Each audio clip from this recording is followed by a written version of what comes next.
ওই চেয়ারে কে যাবে এটা কিন্তু আগে থেকেই ভগবান বা আল্লাহ তাআলা কিন্তু সৃষ্টি করে রেখেছেন, তাকে তৈরি করে রেখেছেন। তো ভাই যেহেতু ভালো মনের মানুষ, আর আপনাদের চেয়ারম্যানের সঙ্গে আমার আগের থেকে চেনা পরিচিত আছে, তেঁতুলিয়ায় গান করতে এসেছি, ওনার সঙ্গে পরিচিত আছি।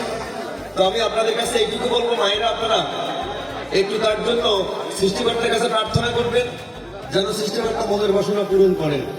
এইটুকু আমরা সবাই প্রার্থনা করব। আর আপনারা ভোট দিতে যাবেন, যেটা বলছে চেয়ারম্যান সাহেব, আপনারা যাবেন। আর আমি আমার পক্ষ থেকে ভগবানের কাছে প্রার্থনা করি, ভগবান উনি যেহেতু নিজেকে বলছে যে আমি এমন কোনো অপরাধ করি নাই যার জন্য আমি দায়ী, তা যেহেতু উনি ভালো মানুষ, সৃষ্টিকর্তার কাছে প্রার্থনা করি ওনার জন্য মনের বাসনা পূর্ণ হয়। যে মনের বাসনা নিয়ে আমাদের কাছে এসেছে, এই বাসনা যেন ভগবান পূরণ করেন। ভক্তের মনোবাসনা পূর্ণ হোক, এই অর্থে একবার